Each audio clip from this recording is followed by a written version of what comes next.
This video is sponsored by 1Password.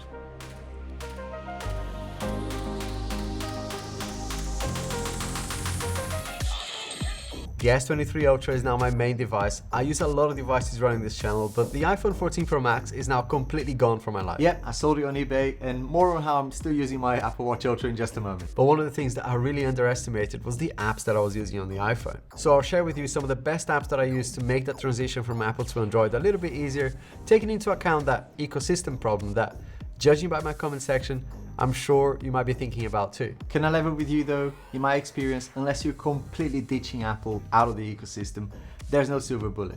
In the majority of cases, there has to be some compromises. I was a little bit naive. I thought I was just going to be losing some of my iMessage notifications on my watch and losing AirDrop, of course, but there's definitely more to it. Switching phones is not really that hard, and pretty much every YouTuber these days switched to the S23 Ultra, right? But very few actually went through the painful process of getting rid of the iPhones, moving their apps around, and I've been there too. In 2021, I switched to the S21 Ultra, which was awesome, and I still have that device. I can't get rid of it. It's such a beautiful phone. But if I'm really honest, the 12 Pro Max at the time was still in my possession. It was still my device for videos and photos. So yes, my main phone was the S21 Ultra, but could you call that a proper switch? And just being completely transparent here, I sold my 14 Pro Max, but I'm not getting rid of my Apple Watch Ultra. So I bought a special device. It's an Apple Watch Ultra synchronizing device.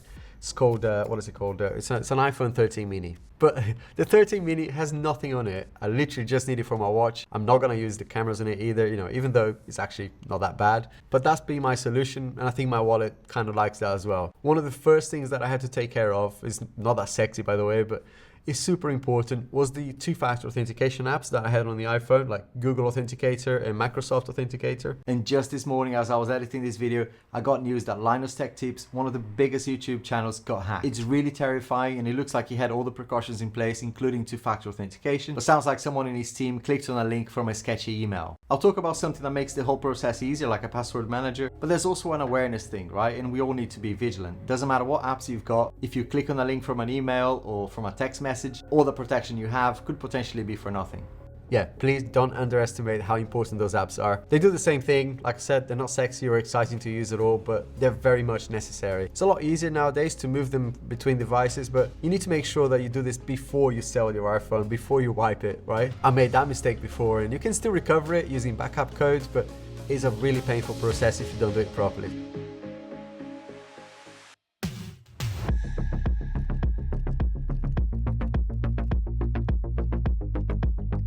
Now, something a little bit more exciting is customizing apps, right? This is not something that you do on the iPhone that much really, because it's an iPhone, but with the S23 Ultra, I just love messing around with the look and feel. It keeps it fresh, but there's a word of caution coming up.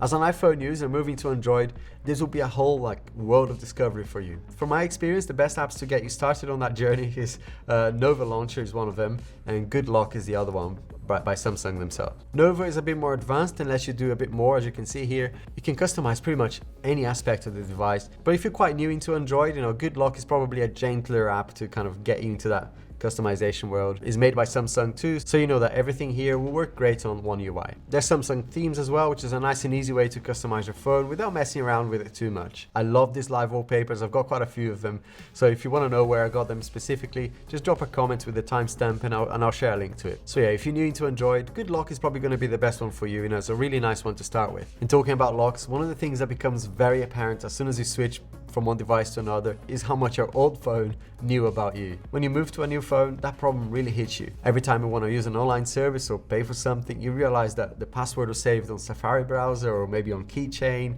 which is obviously all on Apple iCloud, right? I use 1Password for everything. I've been a happy customer using them, I don't know, since 2017, so a very long time. So you can imagine how happy I was when they agreed to sponsor this video. I've been recommending them in my previous videos anyway, because I just like it. So this is one of those perfect marriages, What I love about them when it comes to switching devices is that they remove the dependency on a particular brand, like Apple or Google, which, let's face it, when you're switching phones, becomes really important, as you're gonna see with other apps as well. It sounds silly, but the amount of time that it saves me on a daily basis is amazing, right? It does wonders for my mental health as well, because not having to click I forgot my password feels so good, right? You know, figuring out what a traffic light is. Or when it comes to things like online security, I am actually very paranoid. You know, I've got a child as well, and I've worked in the industry for a long time, so I've seen some horror stories of people losing passwords and stuff like that. I have a family account too, so not only my accounts are protected, but also my family's. Another really cool thing with 1Password is, you know, it's able to alert you if you realize that your username is in a site that's been compromised, so you can go in and change your password or add two-factor authentication just to make it more protected. They call this feature Watchtower, and it's really clever how it gives you a score and tells you where you might need to do some work to improve your security. But there's some really good news right now for you if you have a lot of work-related passwords as well, or if you're a system admin out there, you know, you're gonna love this. They just launched a new single sign-on feature using Okta. This combination of 1Password and single sign-on is a major win for office workers, like pretty much everyone, right? Because as a user, it means you don't have to keep track of your different credentials separately. It's one less set of credentials for people to worry about, and the companies will feel safe too, right? Knowing that their security policies are being applied to 1Password credentials. The system admins can enforce stronger passwords as well, and the employees can have a simpler way to access all their passwords, you know? Absolutely brilliant. Right now, the single sign-on feature is available for Okta, but they're bringing it to Azure and Duo as well. But if all you want to do is protect your new Android phone, you know, just use the link in the description. They have free trials, they have special discounts as well for family accounts. Happy customer here, can't recommend them enough. When it comes to messaging apps, there's a couple of different approaches you can take. One is to replace everything like for like, and another one is to consolidate, right? To bring them all together into one app.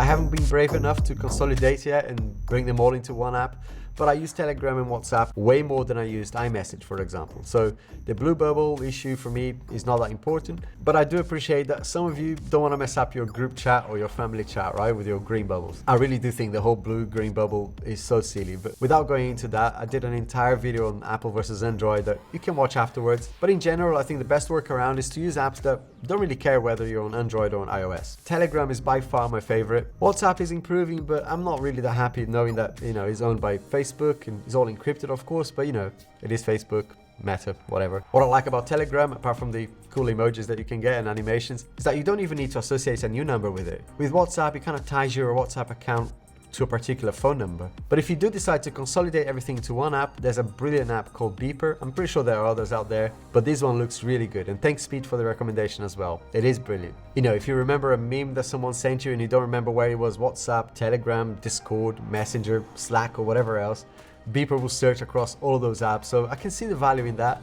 It lets you schedule messages as well, which I think is really cool. And it has all the usual features like muting some of your friends. We all have that one friend, right, that likes to spam the group chat with useless messages. Usually it's me, but yeah, anyway. I think at the moment you need to sign up to a waiting list, but if you want to unify all the apps into one, this is the way. This is the way. Oh, what a transition, eh? Come on. This is the way with Mando. See? Not just a pretty face. Entertainment is probably the easiest category when it comes to switching, especially when you're coming from the iPhone, which does have a nice display, does have a nice speakers as well, but the display on the S23 Ultra, let's face it, is better. I think it is anyway.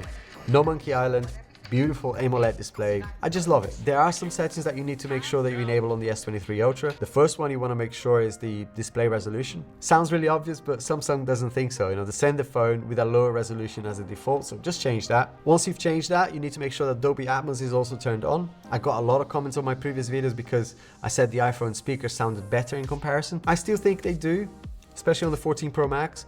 You know, up to 80% volume anyway. At full volume, the iPhone 14 Pro Max kind of distorts everything for me. 90% and above is really quite distorted. To make the best out of the S23 Ultra speakers, you might want to try out the different EQ settings. The auto setting is there and is meant to decide, you know, what's best for the content that you're watching, but everyone's taste is different, so you might want to tweak this to suit your preference. Within Disney Plus, Netflix, Prime, YouTube, all of these content watching apps, you know, make sure that you have them also set to downloading the highest possible quality content, especially when you're on Wi-Fi. Something I didn't do much on the 14 Pro Max is gaming, but on the S23 Ultra, it feels a lot nicer to use. You know, I can actually hold the S23 Ultra for a long period and not feel like it's hurting my hand. No issues, super comfortable now. With a case like this one from Mouse, one of my favorite out there, you know, it makes it even grippier and nice to hold as well. I'll leave links down below to you. They have some awesome looking cases. And something else that I always get questions about is about social media apps, particularly how to use the camera inside those apps. So I'm not on TikTok anymore. I deleted my app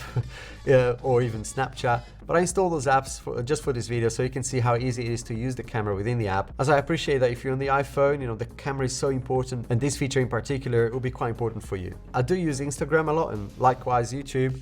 Using the camera within those apps is great. There are some quirks that you notice on Android's version of Insta, for example, but you quickly get used to it. I don't feel like I'm missing out on anything. But the same can't be said about Twitter right now. There's an annoying thing that you can't create spaces on Android. I don't use that, but you know, if you do, it's just not available on Android. And if you have tweets saved as drafts, and sometimes you might create a particular type of tweet and you save them as a draft, those don't come over to Android, even though you're using the same Twitter account. It's also not as easy or nice to use the edit feature if you're on Twitter Blue. This feature on iOS just feels a bit cleaner for me. But that's about it.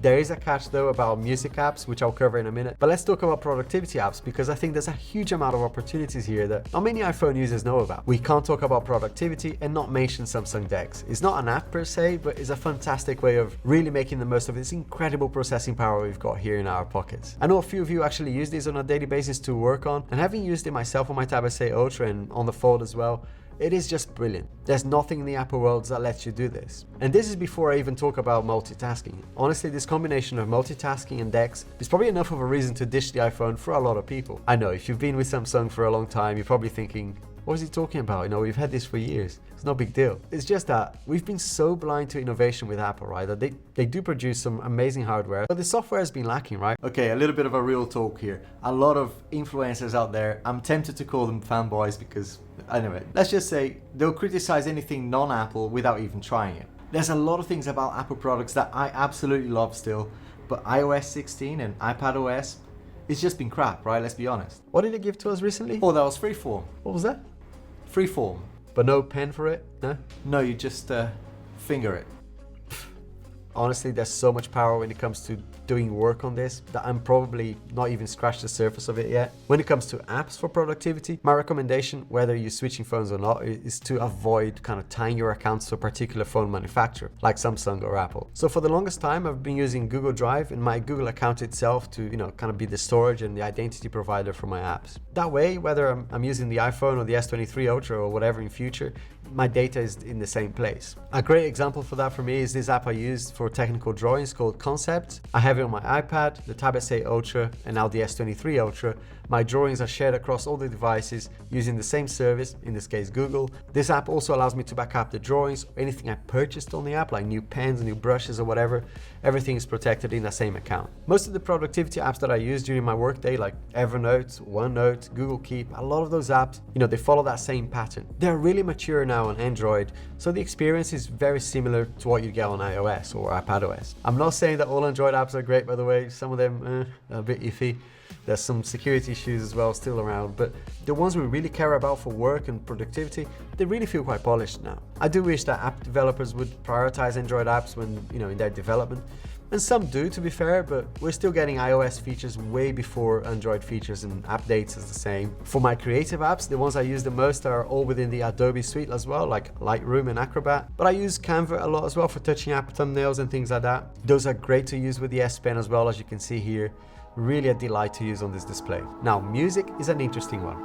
I'm really on fire tonight. Can't nobody hold me down. I'm doing whatever now. Ain't got no time to fight. I'm talking way too loud. And if you don't like this, and this used to be a deal breaker actually, if all you had was Apple Music. Now you can get Apple Music on Android, which is great. Some people don't know about this. If you do, sorry. It's quite nice to have that. Make sure you turn on the settings for high quality audio as well, like Dolby Atmos and lossless. The only thing that you can't really do, that makes a lot of sense, is use the HomePod integration or even the Apple Watch integration. So if you have a HomePod or an Apple Watch, this might be a consideration. Now, if you don't care about Apple Music, Spotify and all the other apps like Prime and all of those are all still great and sound awesome on the S23 Ultra as well. Something else that you might really care about, probably the most important thing for you, and maybe that's what's keeping you in the Apple ecosystem, is iCloud, right? From a photos and videos perspective. I know how you feel, I've been there.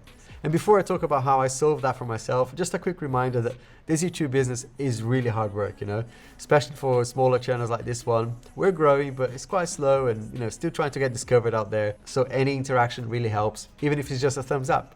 And after this video, have a look around the channel. I have over 250 videos now, and I'm here at least once a week with a new down-to-earth tech video for you. So if you like my stuff, you'll be awesome if you subscribed. The bigger the channel gets, the more time I can make to produce good videos for you. Right, photos and videos. Basically, I just stopped using iCloud for my photos and videos. It was a painful process at the beginning, but in the long run, I'm really enjoying using Google Photos actually. For me, it has a much better search, being Google of course. I mean, it's crazy good, right? I can search for the most obscure thing that, you know, sometimes like, what was that photo? I can search for the date. I can search for something that I remember about the photo, like what I was wearing, what car was next to me, whatever it is as an object, and it finds it really quickly. I back it all up in the original quality as well, so I can edit the photos if I want to later, you know, for the ones that I want to share online or print out. Again, what that means is the shackles are off, right? Sure, I am paying a subscription to Google. It's not that expensive to be honest, but it means I can move between devices and not really worry about my photos or videos. It's also been great from an Airdrop perspective. I really do miss Airdrop, and I know there are workarounds. Nearby Share itself, you know, is great between Android or Windows devices, but I use a Mac, so I do miss Airdrop. You know, there's no denying that. But with Google Photos, what I found is that it's not actually that hard to download the images I want. But yeah, I'm still going through the motions, but in this whole switching process, the most painful things for me was banking apps, like things that involve credit cards and banks, you know, they were the most painful to do. I use Barclays here in the UK, and I don't know if they have a limit on devices that you can use to manage your account, but for me, I had to call and speak to a human to help me switch, which is very unusual. But everything else has been fairly smoothly. I'm still finding out sometimes I go to an app and go, oh yeah, I forgot that app doesn't exist. So I have to find an alternative, but it's been pretty good. I mean, ultimately the great experience that I'm having with this phone outweighs everything, right? The transition period for me is just something that you have to go through. It's not that painful and it's worth it. I'm really proud about this video over here and I hope you enjoy it as well. If you've seen that one already, I've also made these ones here that I think you'll enjoy. See you soon.